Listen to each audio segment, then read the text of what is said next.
si tangan ini. Siapakah dia kira-kira yang nangkepin, yang makanin kuman? Early responders like this macrophage invaders and attack. Oke, ini adalah makrofag. Jadi kerjanya makrofag, kita kemarin udah bahas juga berkali-kali, dia fungsinya makan. Dia akan menangkap, memakan si antigen atau kuman-kuman. Kemudian nanti dimasukin ke dalam tubuh dia untuk didigest atau dicerna. They also give off chemical signals called cytokines. Oke. Makrofag mengeluarkan sitokin. Sitokin itu bahasanya sel. Sitokin, kalau kita ngomong, mulut kita pakai, kita ngomong kedengeran sama teman kita jadi ngerti. Tapi kalau sel, bahasa antar mereka, komunikasinya itu dengan sitokin. Kedengeran kan suaraku? Aku jadi bingung suaraku kedengeran atau enggak. Respon ya. Kedengeran ya? Terdengar, Ibu. Ya. Nah, jadi sitokin itu adalah molekul dikeluarkan oleh sel untuk berkomunikasi. Makrofag ngeluarin sitokin untuk apa? To call up Untuk reinforcements like manggil. neutrophils and natural killer cells. Oke, untuk manggil teman-temannya neutrofil dan natural killer cell dari vaskuler. Ini ceritanya pembuluh darah. Karena kita tahu sistem innate kita, sistem imun innate kita itu bisa cepat merespon karena dia berpatroli di seluruh tubuh lewat vaskuler. Ya. Jadi ketika ada kuman, dia dipanggil oleh makrofag. Makrofag posisinya di luar sel luar. Makrofag posisinya di luar pembuluh darah. Kemudian dia memanggil teman-temannya yang ada. Ya. Sorry, Nabila. Oh iya. Oke, udah? Maaf ya, Nab. Oke, ya. Macrophages, neutrophils, and natural killer cells. Jadi posisinya si makrofag itu ada di luar vaskuler, sedangkan teman-temannya ada di dalam vaskuler. Dia dipanggil, dia akan keluar. Collectively referred to as innate immunity, are non-specific, often sacrificing to contain an infection. Oke, jadi kita juga kemarin udah bahas bahwa sel innate kita itu hampir semuanya kalau kerja itu sporadis. Sporadis itu artinya ya dia kalau mau bunuh, dia nggak spesifik. Kalau dia bergerak, dia juga gerakannya rusuh gitu. Jadi muncullah ada trauma-trauma atau ada kerusakan-kerusakan pada jaringan-jaringan di sekitar si agen infeksi itu. Ya seperti yang tadi dibilang. Ada But if the invader slips through, you're going to need a more targeted defense. Oke, tapi ada beberapa kondisi ketika innate tidak bisa menyelesaikan. Jadi ada beberapa kuman-kuman yang akhirnya tetap pass out, tetap bisa menyerang meskipun innate ini sudah keluar semua. Mereka inilah yang kita butuh. Makanya kita butuh sistem imun yang adaptif. It's a more targeted defense. Dendritic cells are like intelligence specialists. They collect pieces of the invader at the site of the battle. Jadi si dendrit ini ngumpulin kuman-kuman, dia Then they travel to the nearest lymph sambil node, dia jalan triggering a ngambilin cascade of kuman, dia events. deketin titik terdekat, asrama terdekatnya sistem imun yang adaptif. Di mana itu? Di lymph node, di nodus limfa. Dia anterinlah kuman-kuman ini ke nodus limfa untuk dipresent, untuk dikenalin ke sistem imun yang adaptif. Sampai di tempat limfa nanti Inside the lymph dendritic node, cells the dendritic akan cell presents berkomunikasi pieces of the dengan invader sel to T T helper. cells, the immune system's communication specialist. Lihat, yang dilakukan, cara komunikasi mereka itu bukan ngomong, tapi saling memperkenalkan dengan molekul-molekul protein seperti sitokin tadi atau antar reseptor kayak gini. Dia tempelin nih. Di sini kamu lihat ada warna kuning, itu antigennya. Itu komponen, sebagian komponen dari antigen yang diolah oleh dendritic cell untuk diperkenalkan ke sel T helper.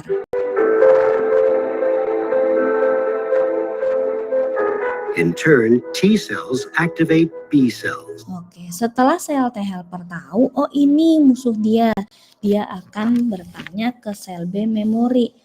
Apakah sebelumnya udah pernah datang atau belum kuman seperti ini? Kalau misalnya belum, nanti sel B plasma akan memproduksi antibodi yang baru. Sedangkan kalau udah pernah, sel B plasma akan memproduksi antibodi yang sudah pernah dia buat sebelumnya. Training them to form antibodies, the molecular weapons that target the invader specifically. Oke, sel B plasma akan memproduksi antibodi. The immune system now mounts its ultimate defense. These cells release millions of antibodies. Jumlah antibodi yang diproduksi itu kurang lebih akan mendekati jumlah antigen yang ada atau kuman yang datang. Jadi antibodi kita diproduksi exact jumlahnya sesuai dengan berapa banyak kuman yang ada. Each antibody shape tailored to identify and neutralize the enemy. The immune system deploys these tailored weapons until the infection is wiped out, ready to respond even faster the next time. Dia bilang jadi sel imun adaptif, sel B plasma dan sel T helper itu bisa akan bekerja lebih cepat ketika ada kuman yang sama yang datang lagi. Proses komunikasi antara dendrit dengan sel T helper manggil B plasma maupun B memori itu akan jauh lebih cepat ketika kumannya sama. Ini adalah video mengenai innate dan adaptive immune system secara umum. Kemudian ini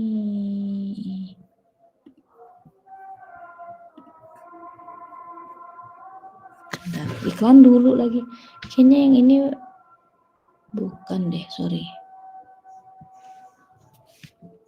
Bentar ya, izin aku. Ini kayaknya salah.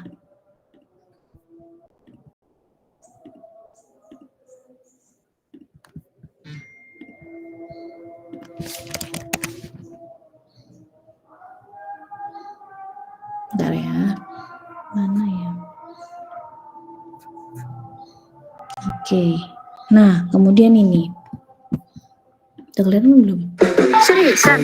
Emang ada sebuah instan mau makan? Ada. Iklan dulu sih. Nah.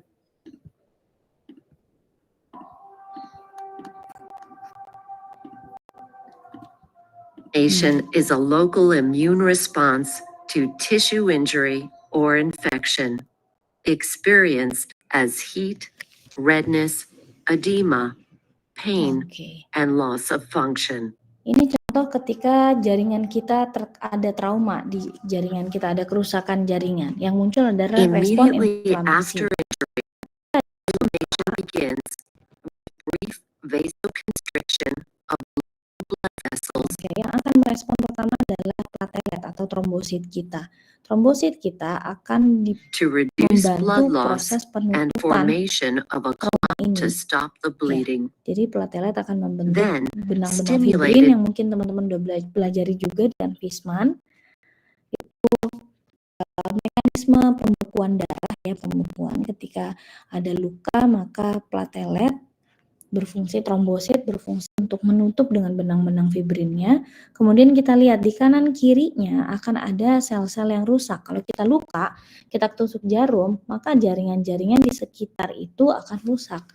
Ketika rusak, itu dia akan mengeluarkan bahasa, dia akan such as prostaglandins and histamine to dilate local blood vessels. Dia akan mengeluarkan mediator inflamasi, contohnya seperti prostaglandin dan juga histamin. Namanya itu. Jadi yang kalian lihat titik-titik granul-granul ini itu adalah senyawa-senyawa kimia, molekul-molekul protein sebagai bahasa antar sel. Ketika dia diproduksi, menyebabkan si vaskuler kita jadi membesar, vasodilatasi, dan permeabilitasnya atau elastisitasnya itu meningkat. Kenapa dia seperti itu? Supaya si sel darah kita itu bisa cepat mengalir, tekanan darahnya ditingkatkan, dan ada space, ada ruang antar dinding supaya sel-sel innate kita yang ada di dalam vaskular itu bisa Increased keluar. capillary permeability allows fluids and proteins to pass from the blood into the tissue. Next, during a multi-stage process called chemotaxis, circulating immune cells called neutrophils move out of the blood vessels to the site of injury and destroy pathogens and damaged cells. Ketika kita cepetin ya. Chemotaxis begins Next, in a neutrofil process akan called keluar dari diapedesis, vaskuler dengan neutrophils mekanisme squeeze through diapedesis. the endothelial Dia gaps. akan keluar menuju ke The sel yang neutrophils rusak. migrate to the injury Sel-sel yang site rusak ini by pastinya following a akan ada kuman chemotactic yang ikut gradient. serta masuk. Upon arrival, Neutrofil the akan neutrophils memfagosit, encounter akan memakan bacteria, bakteri-bakteri engulf ini. them, and digest them in a process called phagocytosis. Fagositosis. After Oke. destruction of the bacteria and removal of cellular waste, tissue repair begins when locally produced growth factors cause local fibroblasts to Oke, begin dividing rapidly. selanjutnya ini and- adalah mekanisme yang kalian pelajari di mata kuliah Anvisman lagi, yaitu proses penutupan atau healing atau penyembuhan dari luka atau kerusakan jaringan. Ini udah kalian pelajari di Anvisman. Jadi fokus kita di video ini adalah kalian bisa melihat bahwa ketika ada tissue damage atau ada kerusakan jaringan, si sel-sel yang rusak dari sel itu kan komponen-komponen jaringan ya. Jaringan isinya sel-sel. Sel-sel yang rusak ini akan mengeluarkan bahasa, akan memanggil dengan cara mengeluarkan merilis prostaglandin, antihistamin, supaya neutrofil pada akhirnya bisa masuk, bisa keluar dari vaskuler, ya, seperti itu. Kemudian yang selanjutnya adalah ini. Tadi kita udah lihat Racik tepung bumbu. Satu racik tepung bumbu serbaguna. Tadi kita udah lihat dendrit sel seperti apa, kemudian kita udah lihat neutrofil itu biasanya lebih spesifik ketika ada injury atau ada tissue damage. Sekarang kita akan belajar, kita akan kenalan sama natural killer cell. Natural killer cell itu adalah sel yang berfungsi sebagai innate tapi juga sebagai adaptif. Kemarin kita sudah lihat bagannya ya. Kita lihat langsung di sini. Of an NK cell to NK cells, neutrophil, eosinophil itu ada di dalam vaskuler kita. Ketika ada sel-sel yang muncul, yang abnormal nih, tumor, sel tumor itu adalah sel-sel normal di dalam tubuh kita yang bermutasi sehingga dia jadi abnormal. Ya, inilah yang disebut sel imun berfungsi sebagai polisi. recognize a tumor cell allows cancer to develop. Understanding tumor-specific NK cell responses is an important step towards maximizing the therapeutic potential of NK cells in cancer treatment. The tumor surveillance by NK cells in healthy individuals provides a rapid response to tumor formation and is vital for the early response to tumorigenesis.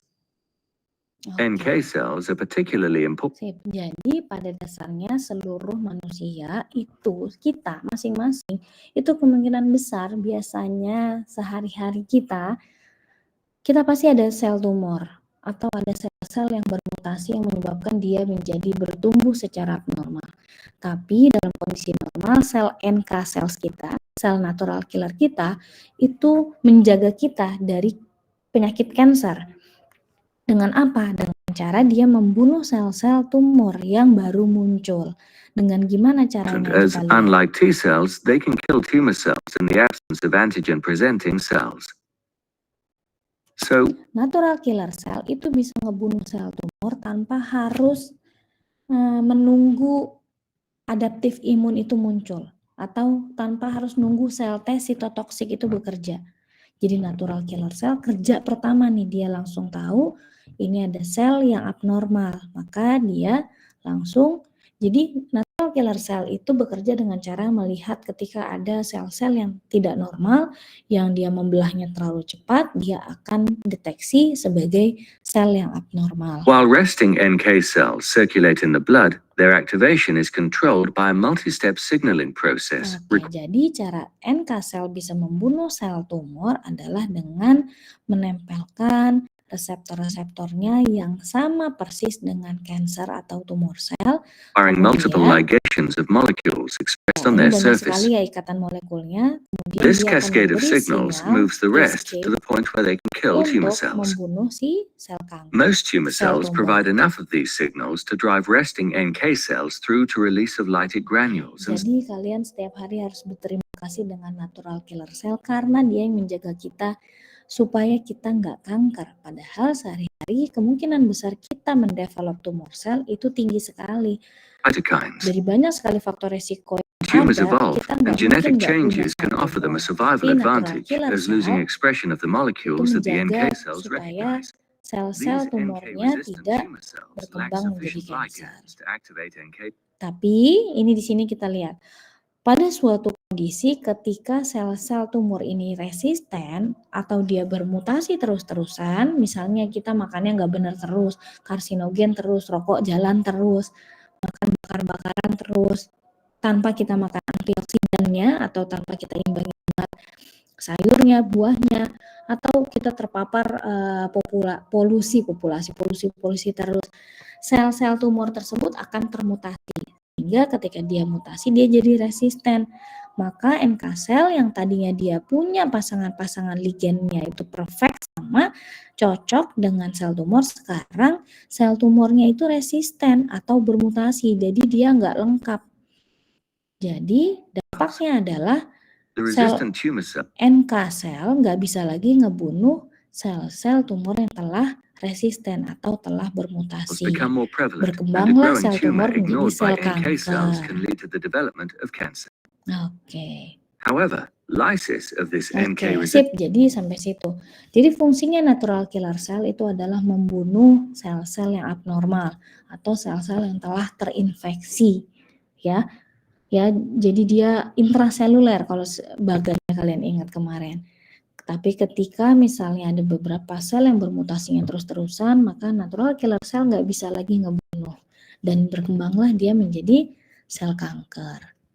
Itu tentang natural killer cell. Satu lagi kita kenalan sama antigen dan antibody. Ini video terakhir sebelum kita masuk ke slide.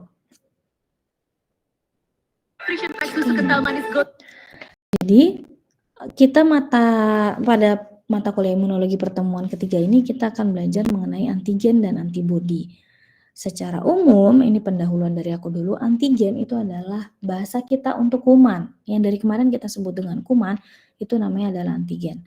Tapi secara spesifik antigen itu sebenarnya artinya zat apapun yang dapat menimbulkan respon imun, yang bisa menyebabkan respon imun kita aktif, itu yang disebut dengan antigen. Sedangkan antibody adalah yang tadi yang diproduksi oleh sel B plasma kita untuk menangkap si antigen. Jadi antibody dan antigen itu pasangan. Oke, kita lihat videonya. Ini agak buram ya. Jelek ininya.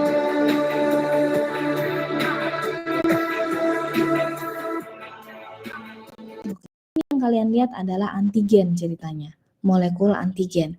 Antigen di sini ada kayak tentakel-tentakelnya, itu disebut dengan epitop.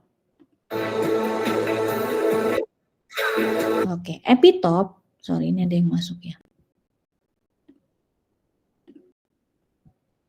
Rahma baru masuk. Oke, lanjut dulu. Ini tadi epitop, ya. Yang ini itu adalah pintu masuknya atau kalau di dalam sel kita, ini kita sebut dengan reseptor. Jadi ketika antigen menempel pada reseptor sel kita, sel sehat kita, menyebabkan antigen tersebut bisa masuk ke dalam sel dan menginfeksi sel kita. Akibatnya berarti sel kita jadi terinfeksi. Oke, tapi ketika antibodi muncul, antibodi itu tugasnya untuk menangkap antigen. Kenapa? Supaya antigen nggak bisa menginfeksi tubuh kita. Dengan cara seperti apa? Dengan cara antigen ini akan menempel ke epitop-epitop yang tadi. Antigen punya epitop, antibodinya akan menempel pada epitopnya. Nanti kita kenalan sama struktur antibodi dan antigen. Ketika dia menempel, dampaknya adalah antigen nggak jadi lagi bisa nempel sama sel sehat kita. Ya kan? Maka dia nggak bisa menginfeksi sel sehat kita. Kemudian nanti makrofag akan membantu untuk makanin antigen-antigen. Jadi simpulkan bahwa ketika sistem innate kita bekerja, lalu ada beberapa kuman atau patogen yang lolos, yang membutuhkan yang lebih spesifik, sistem imun adaptif akan nyala. Ya, tapi ketika sistem imun adaptif udah nyala, antibodi udah diproduksi oleh sistem imun adaptif, bukan berarti sel-sel innate kita itu selesai kerjanya. Dia tetap bantuin. Makanya yang kita lihat di bagan yang kemarin di slide-slide sebelumnya ada makrofag, ada natural killer cell, ada satu lagi siapa? Dendrit, sel dendrit itu akan terus-terusan membantu sistem imun adaptif juga bekerja karena dia sebagai sistem imun innate dan juga sistem imun adaptif. Oke, sampai sini cukup jelas video-videonya? Jelas? Jelas, Bu. Jelas, Ibu. Semoga video tadi, kalau kalian penasaran, karena menurut aku menarik sekali lihat video ya. Kalau kalian penasaran, kalian bisa explore lebih, elaborate lebih dalam, pakai YouTube-nya untuk melihat gimana sih sistem imun kita. Kita pindah sekarang ke slide materi kita untuk yang pertemuan ketiga. Nelponin baru lagi kuliah. Ya. Oke, kita lihat di sini. Sebentar.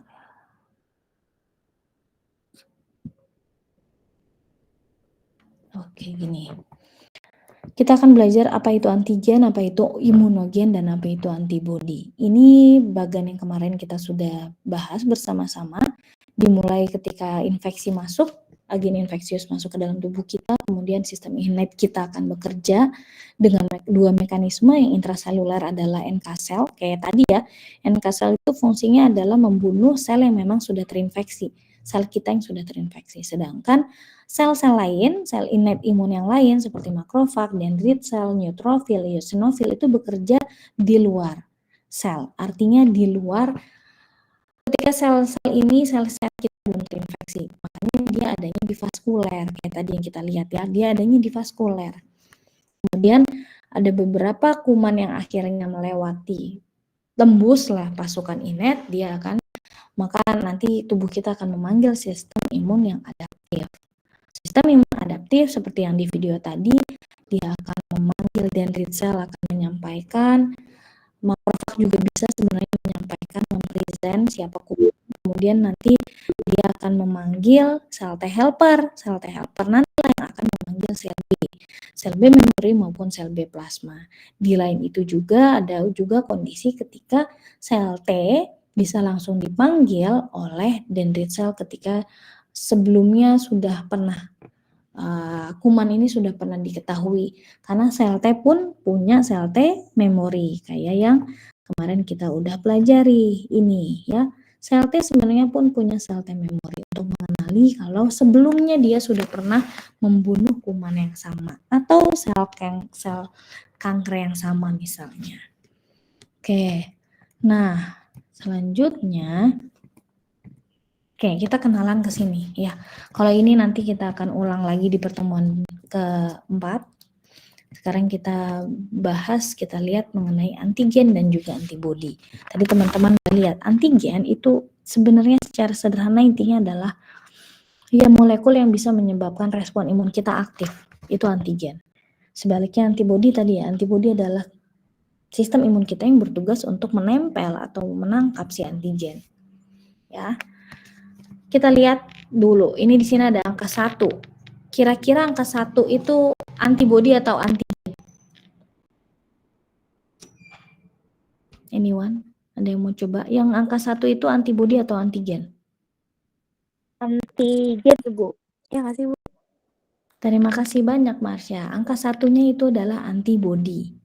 Ya, ceritanya yang 1 ini antibodi, yang kuning itu antigen. Tapi antigen itu ada komponen-komponennya lagi. Angka 2 dan angka 4 itu kita kenal istilahnya dengan epitop namanya. Epitop itu seperti pengenal. Yang tadi kita lihat di video ada kayak tentakel-tentakel. Epitop itu adalah seperti tanda pengenal yang digunakan untuk menempel pada pasangannya gitu. Jadi 2 dan 4 itu epitop, 3 itu ya antigennya. kita akan membagi dua antigen itu menjadi dua kelas besar. Antigen yang bersumber dari dalam tubuh kita sendiri atau yang kita kenal berarti dengan zat asing tapi munculnya dari dalam tubuh kita sendiri. Seperti yang tadi ya, kanker, autoimun. Jadi antigen bisa muncul bukan cuma dari luar atau yang kita sebut dengan eksogen kalau dari luar, tapi bisa jadi muncul dari dalam tubuh kita sendiri. Itu namanya adalah endogen. Jadi contoh antigen yang endogen itu seperti autoimun, sel-sel imun yang misalnya bermutasi dan rusak menyebabkan penyakit autoimun, atau sel-sel tumor yang berkembang menjadi kanker, itu adalah antigen yang endogen. Sedangkan eksogen, kalian mungkin udah kebayang, eksogen ya berarti patogen-patogen, misalnya bakteri, virus, polen itu adalah serbuk sari, atau misalnya kalian bisa alergi karena debu pun menjadi antigen, dan lain sebagainya. Pokoknya komponen yang bisa memunculkan respon inflamasi, respon imun kita aktif, bersumber dari dalam dan dari luar. Itu sederhana. Kemudian kita lihat, kalau yang eksogen tadi contohnya udah ada bakteri, virus, patogen-patogen seperti parasit dan lain sebagainya, udah lebih familiar kalian pahami.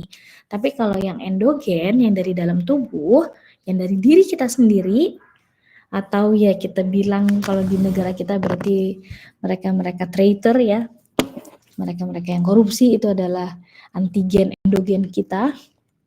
Kalau di tubuh kita bagi menjadi 3. Ada yang namanya autoantigen. Autoantigen itu adalah ketika sistem imun kita itu dikenali sebagai zat asing. Sistem imun kita tidak bisa membedakan tubuh kita sebagai tubuh kita sendiri atau sebagai zat asing. Dampaknya adalah autoimun.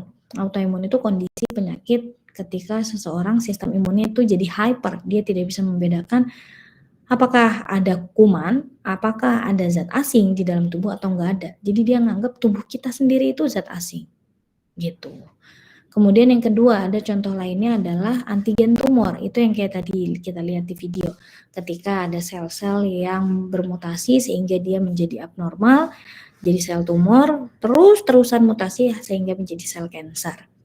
Ya, itu contoh yang kedua. Contoh yang ketiga, ini adalah kondisi yang jarang sebenarnya terjadi. Jadi contohnya antigen natif itu artinya misalnya gini.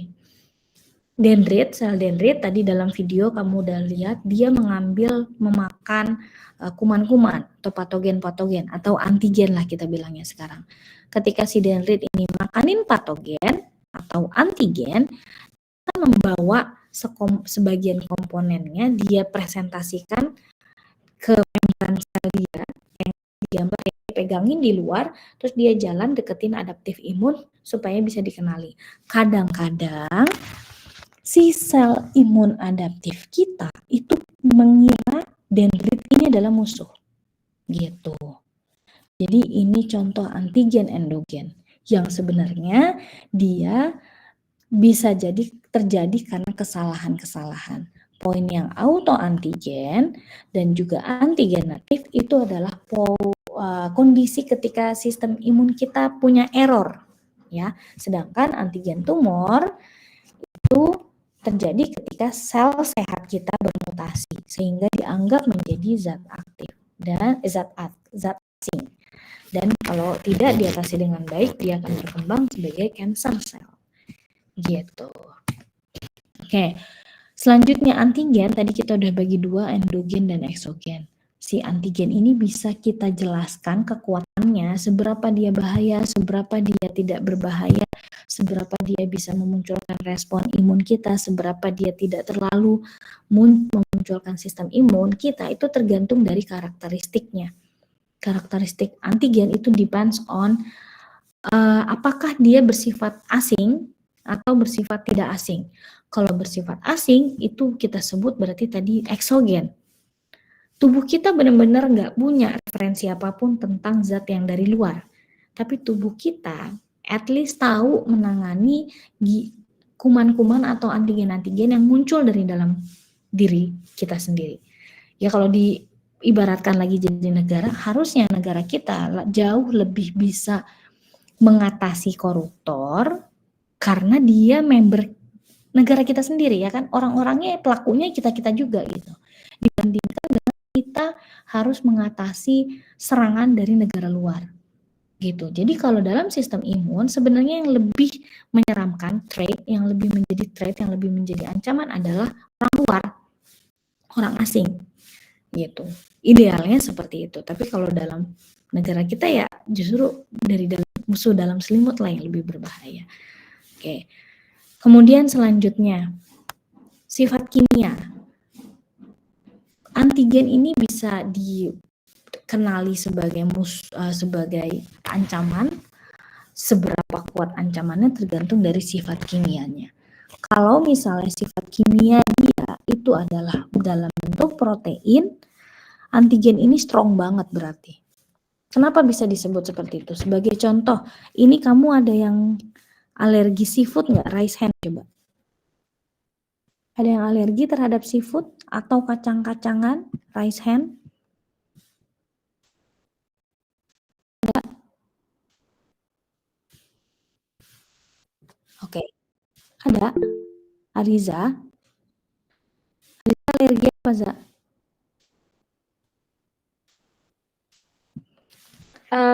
Saya alergi kepiting, Bu. Oke, kepiting seafood ya. Oke, terima kasih Za. Contoh yang sangat bagus. Jadi kenapa sih kita kalau tahu ya orang-orang tuh biasanya kalau alergi terhadap seafood, alergi kacang, terus apalagi biasanya sih orang itu alergi, jarang banget kita menemui orang alergi sama garam gitu misalnya, atau orang alergi sama gula. Jadi kenapa protein? Jadi yang biasanya orang itu alergi terhadap jenis-jenis makanan yang proteinnya tinggi. Seafood itu proteinnya tinggi, kacang itu proteinnya tinggi.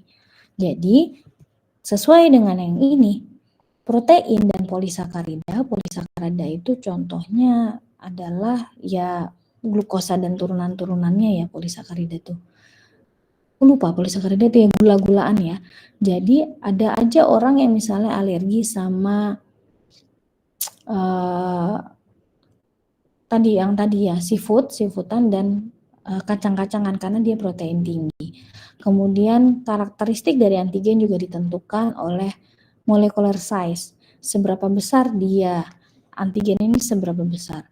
Kalau dia lebih besar dari 500 Dalton ukuran secara kimianya, maka dia punya resiko menyebabkan respon imun kita lebih teraktivasi dibandingkan yang lebih kecil.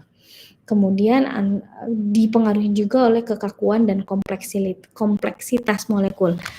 Jadi kalau molekul ini rigid, kaku, dia tidak bisa berubah-berubah, dia cenderung pakem aja segitu kaku, itu lebih tidak berbahaya atau lebih aman. Kenapa? Karena sistem imun kita jadi mudah menangani sesuatu yang tidak berubah-berubah. Beda dengan kalau antigennya fleksibel. Kalau antigennya fleksibel, itu jadi lebih susah untuk ditangani.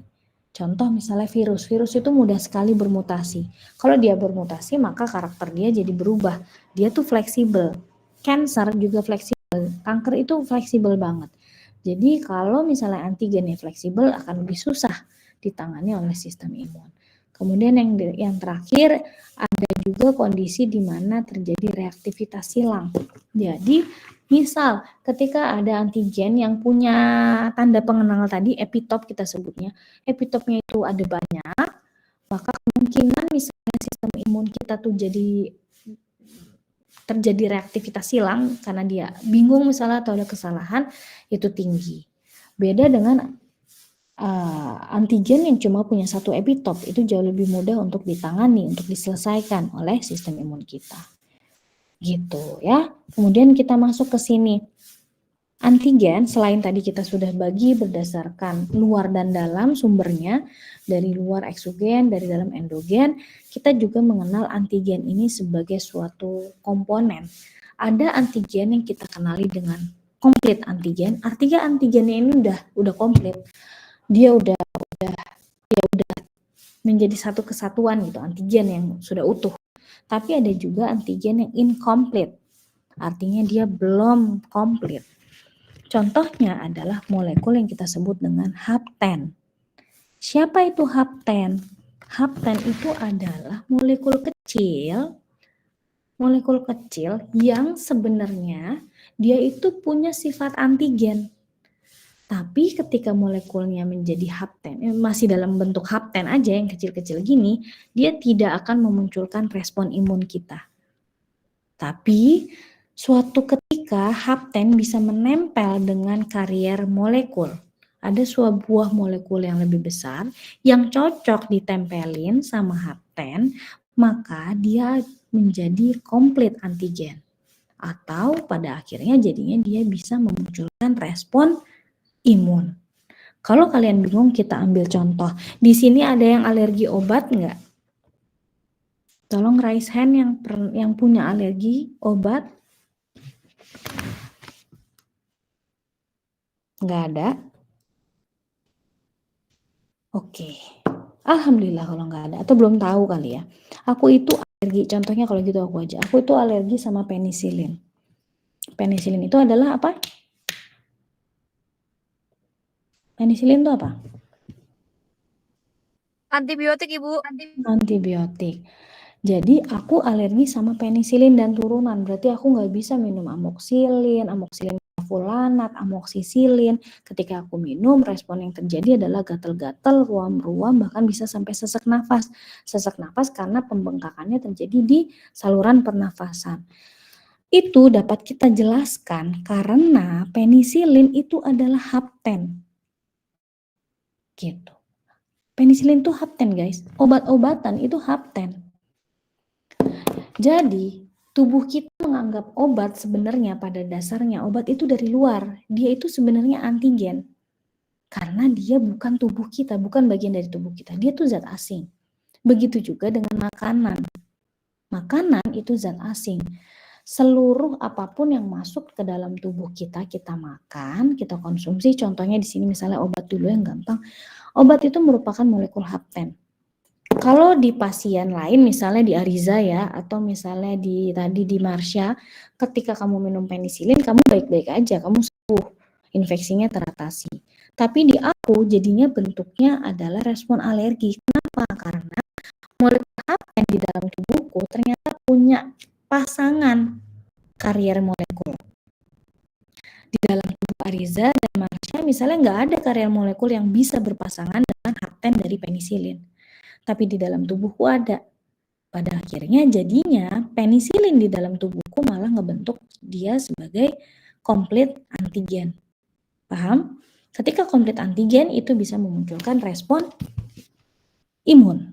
Salah satunya adalah alergi. Gitu. Begitu juga dengan teman-teman lain yang alergi terhadap tadi misalnya Ariza terhadap seafood ya. Protein yang dikandung oleh si seafood tersebut adalah molekul hapten yang di tubuh Ariza ada pasangan karier molekulnya sehingga bentuknya menjadi komplit antigen. Gitu ya. Jadi antigen kita bisa bagi dia menjadi dua kelas. Yang pertama antigen yang sudah memang valid mutlak sebagai antigen seperti siapa? Seperti bakteri, virus, parasit, atau misalnya apapun itulah yang sudah pasti akan memunculkan respon imun, tapi ada yang bentuknya sebagai hapten. Hapten tidak akan muncul sebagai antigen kalau dia nggak punya pasangan karier molekulnya. Jadi individualized, yang hapten ini adalah lebih cenderung ke respon individu masing-masing. Ini sama gambarnya seperti yang tadi. Kita bisa lihat hapten membutuhkan karier molekul untuk dia menjadi komplit antigen supaya bisa memunculkan respon imun, ya. Kemudian kita lihat di sini, kalau tadi aku kenalkan ke teman-teman, antigen punya epitop, ya. Epitop ini akan diikat, akan menempel terhadap yang namanya paratop. Paratop yang dimiliki oleh antibodi. Nanti kita kenalan sama antibodi, tapi ini gambarnya yang penting teman-teman lihat jelas dulu. Jadi kalian sekarang kalau yang punya pasangan, punya pacar, punya cemewe, panggil namanya kesayangannya jangan baby gitu ya. Panggilnya paratop karena berpasangan. Dan ini pasti spesifik tidak bisa diganggu oleh orang ketiga. sama sekali, karena sifat mereka epitop dan parotop ini seperti enzim lock and key. Lock and key itu artinya ya pasti spesifik cuma satu, nggak ada poligami, nggak ada selingkuh-selingkuh. Gitu guys, oke. Nah selanjutnya ini kita sedikit membahas balik ke mekanisme tadi yang dendrit. Kita ngelihat dendrit, sel dendrit itu mau memperkenalkan kuman supaya bisa dikenali oleh tim adaptif. Gimana sih caranya yang kita lihat tadi? Ya udah cuma dendrit, gelinding-gelinding, nempel-nempel terhadap antigen, tiba-tiba dia bisa memperkenalkan. Aslinya secara molekuler ini yang terjadi. Ada dua jenis pengenalan antigen, kelas pertama dan kelas kedua. Dibedakannya dari mana? Yang ini itu terjadi ketika si kumannya udah masuk ke dalam sel. Ya, jadi kuman dia udah masuk di dalam sel. Kamu nggak perlu mengenal, menghafal proses ini. Proteosom akan ngapain segala macam. Nggak perlu. Intinya aku mau ngeliatin ketika si antigen atau kuman udah ada di dalam sel tubuh kita, sel sehat kita yang diinfeksi, misalnya misalnya orang kena infeksi saluran pernafasan atas. Berarti kira-kira yang diserang sama bakterinya itu sel-sel apa? Kalau misalnya ada orang kena infeksi bakteri saluran pernafasan atas, berarti sel yang diinfeksi, sel yang diserang itu sel-sel yang ada di saluran pernafasan atas, ya kan? Ya. Kemudian kalau misalnya ada orang yang terkena ISK, infeksi saluran kemih, berarti sel sehat yang diserang oleh antigennya adalah sel-sel yang ada di saluran kemih. Ya. Jadi maksudnya kelas pertama MHC class 1 pathway ini adalah mekanisme sel kita, seluruh sel kita, sel sehat kita yang di dalam tubuh kita untuk memperkenalkan, untuk mengeluarkan komponen antigen yang sudah masuk ke dalam tubuh kita supaya bisa dikenali oleh sel imun. Maksudnya gini, jadi kalau misalnya ada sel yang udah diserang, terus dia diem-diem baik, nggak ngapa-ngapain, itu nggak akan bisa ditolong sama sistem imun kita. Yang dia lakukan adalah dia ngasih tahu, gue udah terinfeksi nih. Dengan cara apa? Dia keluarin, gue diinfeksi sama yang ini nih, si kumannya tuh yang ini. Jadi sistem imun kita akan mengenali dan bisa membantu membunuh si sel yang sudah terinfeksi. Jadi kalau di drama-drama itu kita suka lihat mengorbankan diri. Nah itulah yang dilakukan oleh sel-sel kita yang sudah terinfeksi. Dia nggak egois untuk tetap mau hidup gitu. Dia tahu dia sudah terinfeksi, kayak zombie ya, film-film zombie. Ketika tahu dia sudah terinfeksi, ya dia mendingan bunuh diri gitu daripada menginfeksi keluarganya gitu. Begitu juga dengan sel kita. Ketika sel kita sudah terinfeksi oleh antigen, yang dia lakukan adalah dia memperkenalkan diri kalau gue udah terinfeksi supaya gue dibunuh sama sistem imun.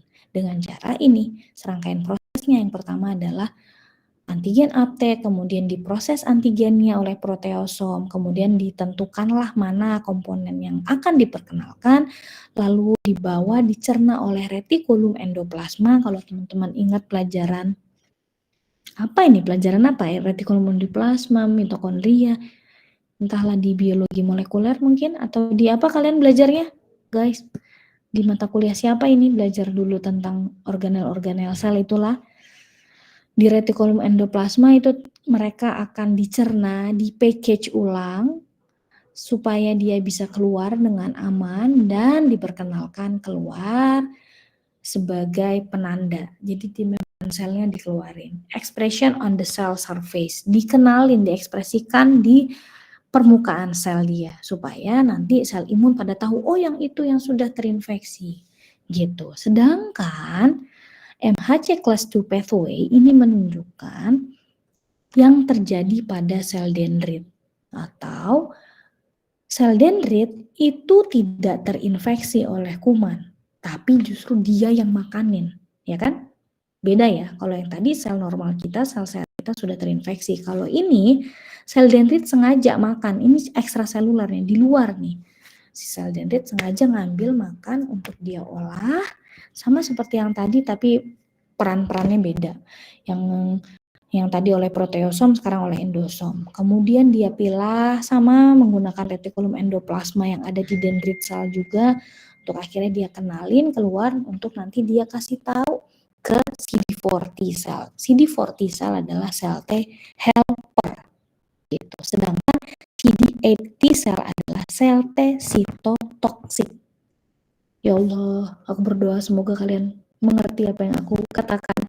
Jadi kalau sel sehat itu dia memperkenalkan diri untuk manggil sel T sitotoksik supaya bunuh gue nih, gue udah terinfeksi. Sedangkan kalau sel imun, sel dendrit tadi contohnya memperkenalkan kuman supaya dia bisa memperkenalkannya ke sel T helper, yaitu CD4. Gitu ya. Jadi kalau kalian punya anak kembar namanya CD4 sama CD8. Nah, keren, mantap itu. Gitu ya.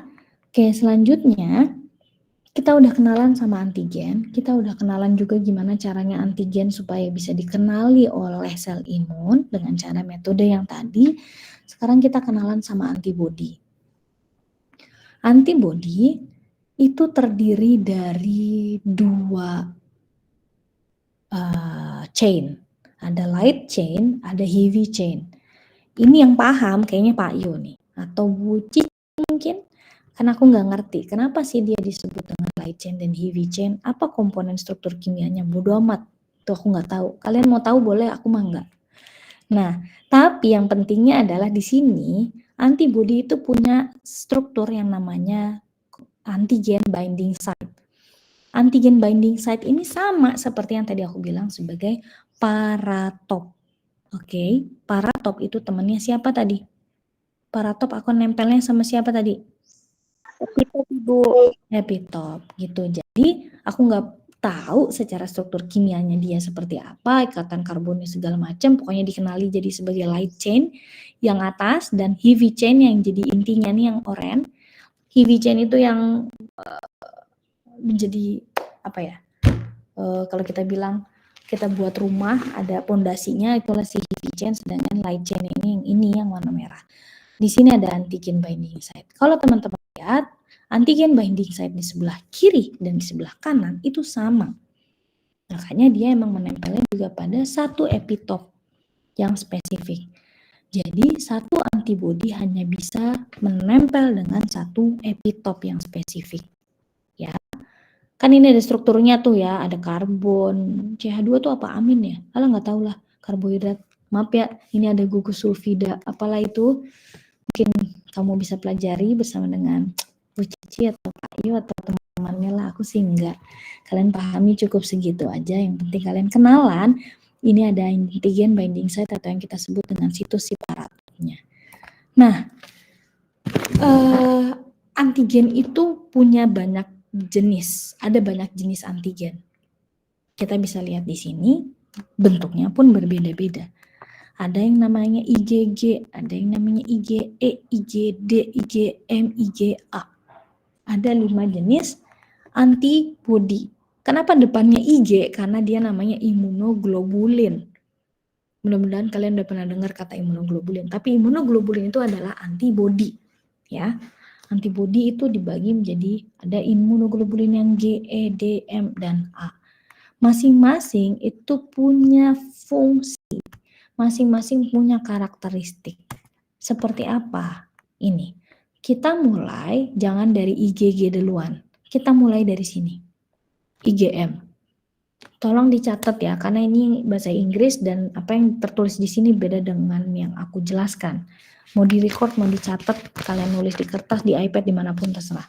Kita mulai dari IgM. Ketika kita terpapar pertama kali oleh kuman yang baru, oleh antigen yang baru, yang akan pertama kali muncul, yang akan pertama kali diproduksi oleh tubuh kita namanya adalah IgM. Ya, misalnya kamu pertama kali COVID dulu, ketika kamu pertama kali COVID, kalau kita reka ulang prosesnya dari innate menuju ke adaptif, nanti si dendrit akan memperkenalkan ke sel T helper memanggil sel B memory bilang, gue belum pernah tuh kenal sama kuman yang kayak gini. Maka T helper akan meminta B plasma untuk memproduksi antibodi yang pertama kali dia buat, sebelumnya belum pernah dia buat. Itulah namanya IgM. Oke? M itu kita bisa buat jembatan keledai, yaitu M made by baby. Artinya bukan tentu bayi doang yang bisa buat IgM. Tapi maksudnya adalah supaya kita bisa ingat, bayi ketika lahir itu belum pernah kena exposure kuman apapun. Jadi hampir semua kuman yang datang ke tubuh dia itu baru bagi dia, bagi bayi. Maka bayi biasanya memproduksi IgM. Karena semuanya baru bagi dia. Tapi orang dewasa juga bisa memproduksi IgM kalau dia sebelumnya belum pernah terinfeksi atau kalau sebelumnya dia belum pernah sama sekali vaksinasi.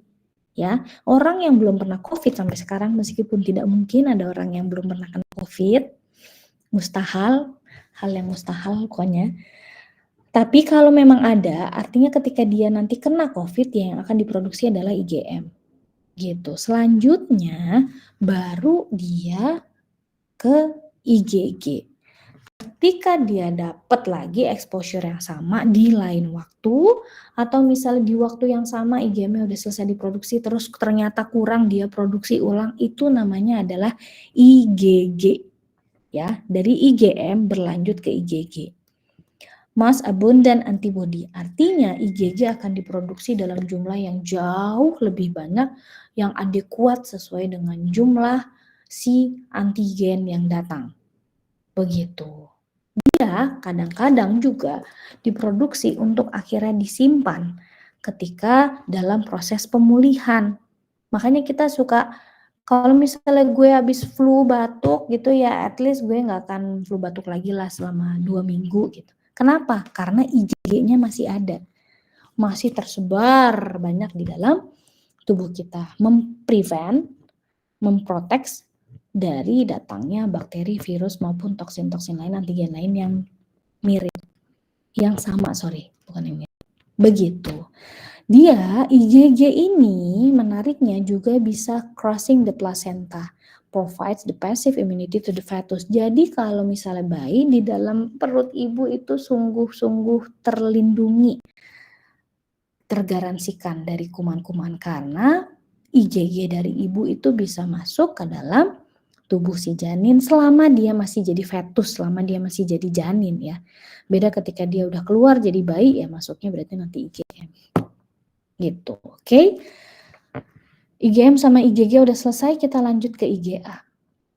IgA kalau di bahasa Indonesia jembatan keledainya itu adalah dari ASI.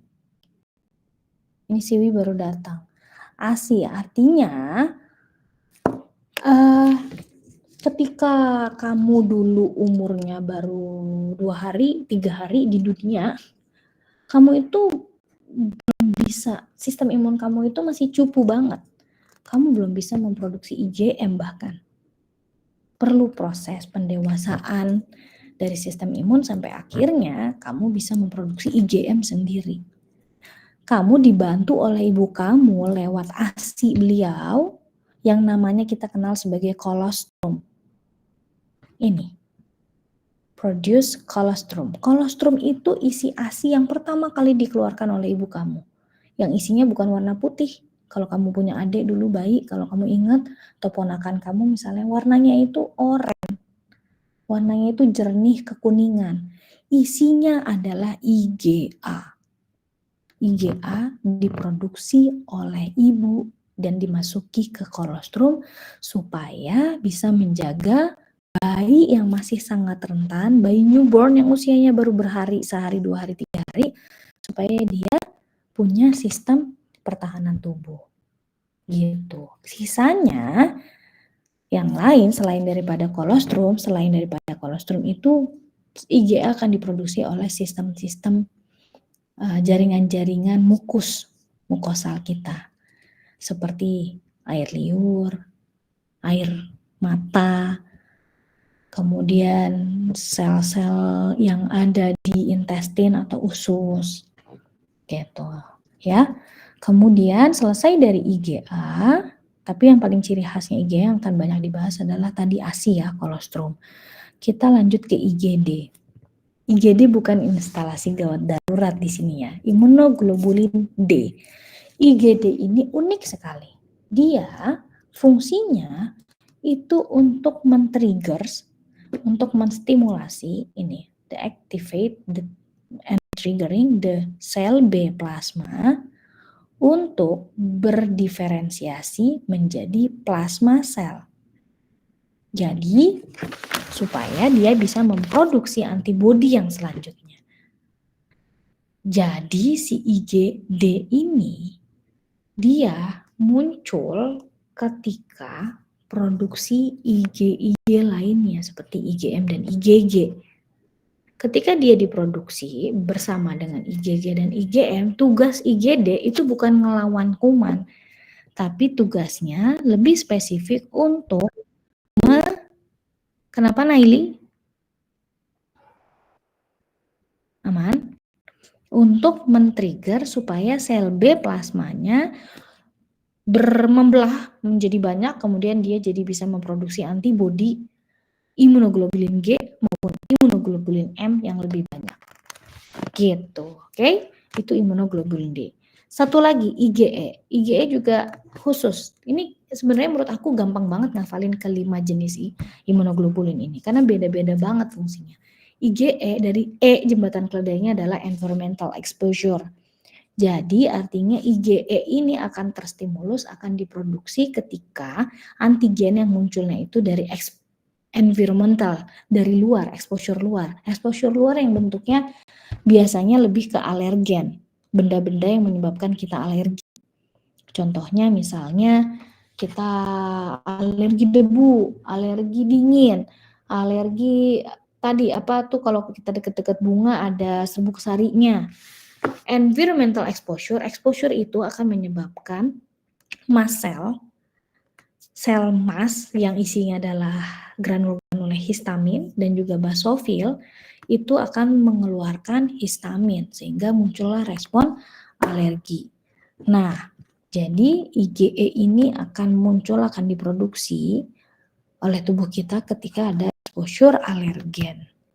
Seperti itu ya, mudah-mudahan kalian paham. Karena ini cukup jelas sekali ya perbedaan masing-masing imunoglobulin. Marsha, kepencet atau mau nanya? Mau nanya Ibu. Nah, gimana Marsha? Saya mau nanya yang IgD. IgD? Ya, saya tadi ketinggalan nyatetnya sedikit. Buat yang IgD itu, kata Ibu tugasnya kan lebih spesifik untuk men-trigger sel B. Apa ya Ibu? Sel B plasma. Oke. Terima kasih Bu. Iya, sip, sama-sama Marsha. Kenapa sel B plasma? Karena yang memproduksi antibodi kan B plasma ya. Sel B cuma ada dua, B memori dan B plasma. Yang mengeluarkan antibodi adalah B plasma. Jadi IgD ini dikeluarkan ketika IgG dan IgM diproduksi juga. Tapi IgD bukan ngelawan kuman, dia fokus untuk men-trigger B plasma supaya terus-terusan membelah. Supaya dia bisa terus-terusan memproduksi si IgG maupun IgM tadi. Gitu, oke? Nah, ini soal yang udah ada jawab. Jadi maksudnya nanti kalau kita kuis, kan kuisnya minggu depan. Udah, sorry. Ini intinya sih permainan lah, games buat kalian. Ini antigen yang warna biru. Yang ungu itu kebalik. Yang ungu itu antigen, yang biru itu kan antibodi. Kita itu harus memasangkan sesuai dengan epitop dan paratopnya. Jadi misalnya antigen ungu yang pertama itu epitopnya bentuknya bulat, berarti dia bisa ditempeli oleh antigen yang ini spesifik bulat juga. Tapi antigen yang warna ungu di bagian kanan yang aku tunjuk itu punya epitop lebih daripada satu jenis, ya kan? Ada yang persegi panjang, ada yang bulat.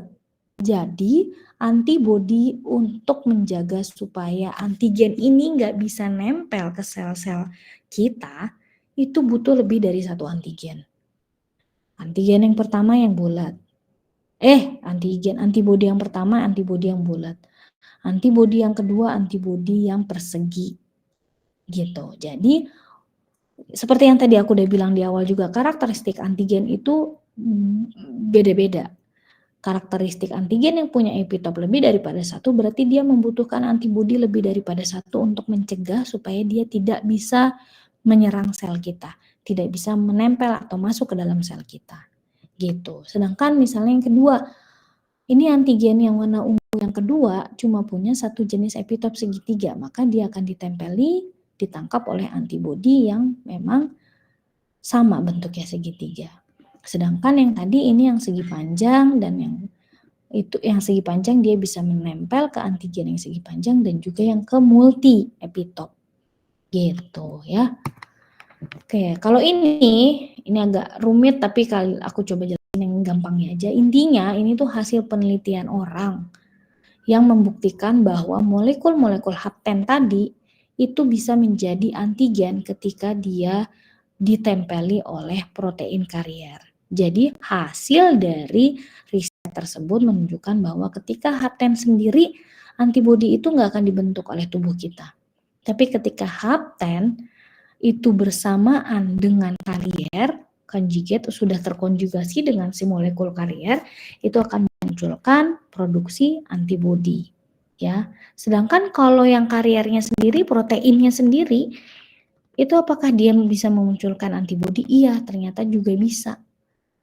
Gitu, tapi tidak selengkap ketika hapten sudah menempel dengan protein karier. Jadi antibodi yang dibentuk hanya sebagian kalau cuma ada protein molekulnya doang.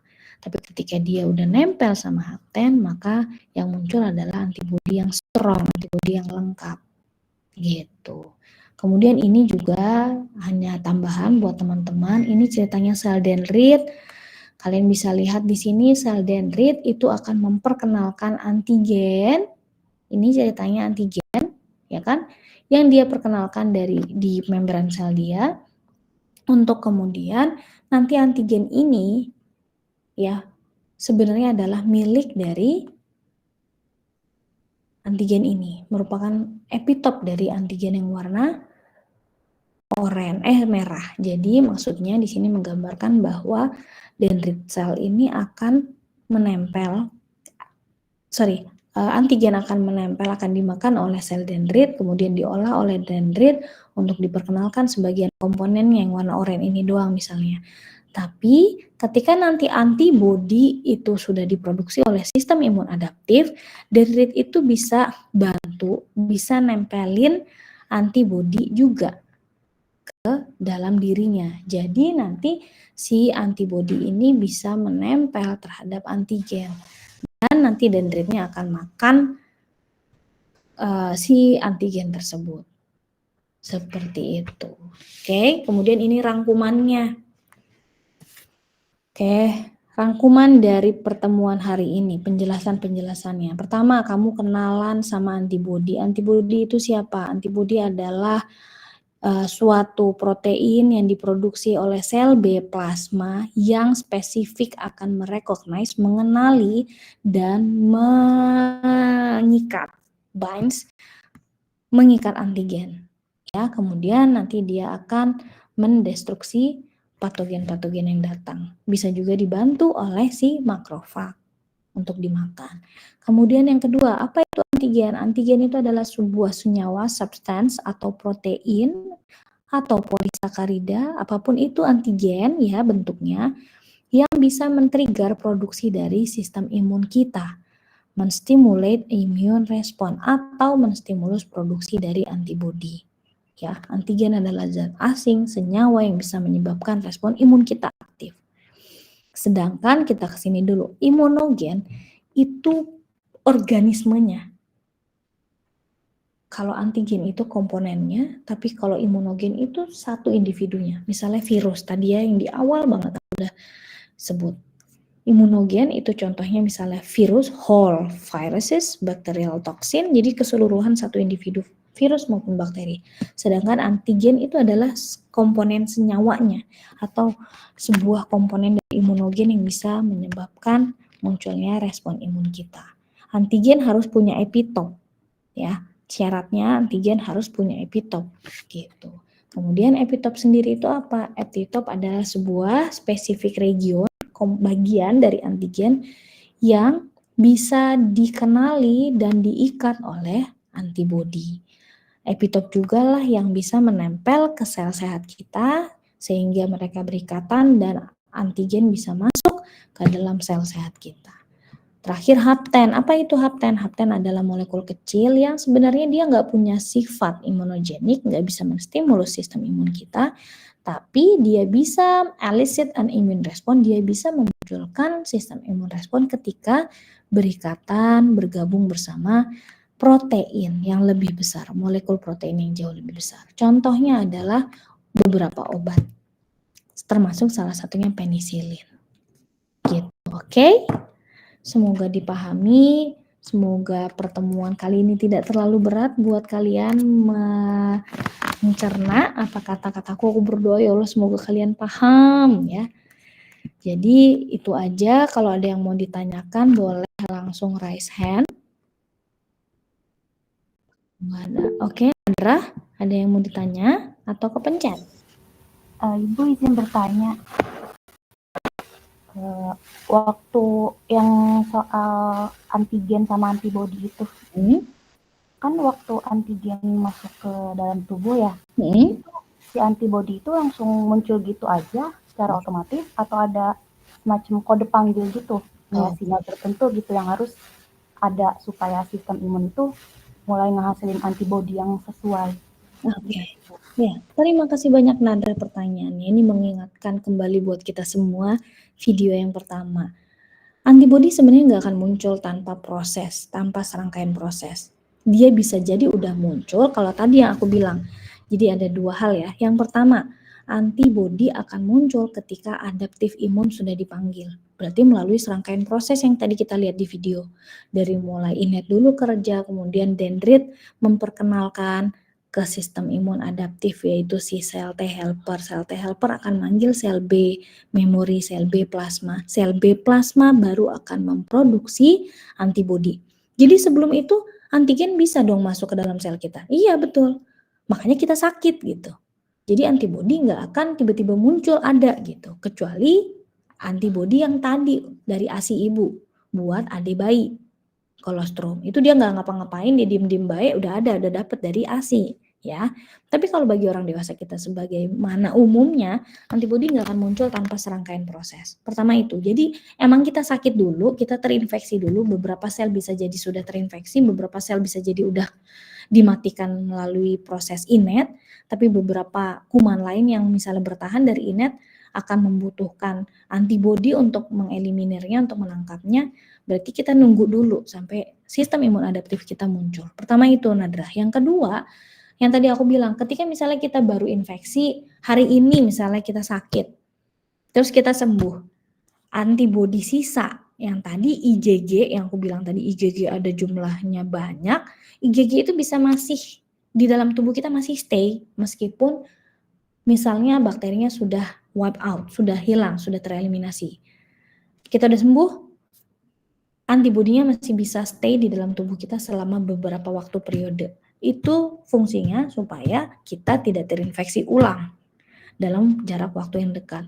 Kita baru COVID, minggu depan kita sembuh, minggu depannya udah COVID lagi. Itu kemungkinan besar, kemungkinan sangat kecil. Kenapa? Karena kalau sama dan antibodinya masih stay, jadi long last gitu ya, IgG itu jumlahnya banyak dan bisa stay di dalam tubuh kita, makanya kita bisa tuh tanpa innate-nya muncul, kita masih punya antibodi yang berseliweran di dalam tubuh.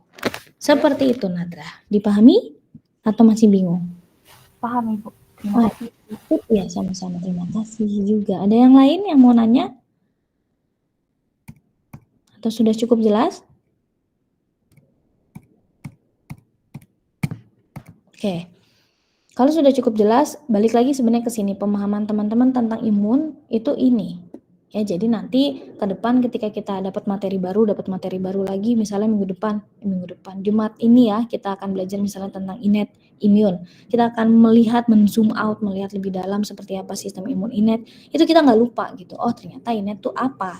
Ya, jadi di slide ini kalian harus terus ingat-ingat, begitu juga nanti sampai ke materi yang adaptif. Dan ketika kita nanti belajar vaksin, kita belajar imunoterapi dan lain sebagainya, itu teman-teman perlu tetap ingat slide yang ini. Oke, kalau nggak ada yang ditanyakan, kita ketemu lagi masih dalam minggu yang sama, hari Jumat. Aku tadi udah sampaikan juga ke Dinda dan tiba-tiba aku lupa, Dinda sama siapa? Siapa PJ kamu satu lagi? Bulan Ibu. Baik. Aku izin karena hari Jumat ada beberapa hal yang harus diurus terkait dengan imigrasi, terkait dengan visa dan lain sebagainya. Mohon doanya supaya lancar. Jadi aku minta tolong untuk digabung lagi, berhubung online juga ya. Dan minggu hari Jumat itu kita akan membahas persiapan untuk project base pertama kita di pekan depan, di Jumat depan, yang teman-teman akan presentasi dan juga kuis. Jadi sangat tidak apa-apa untuk digabung seperti ini lagi, karena materinya benar-benar persiapan, karena itu persiapan untuk presentasi, jadi nggak masalah menurut aku nggak masalah untuk digabung gitu, skupnya besar nggak masalah. Itu ya, kalau gitu kita ketemu insya Allah di hari Jumat depan dengan materi yang innate, lebih dalam mengenai sistem imun innate, dan kita persiapkan untuk presentasi di pekan depannya project based learning.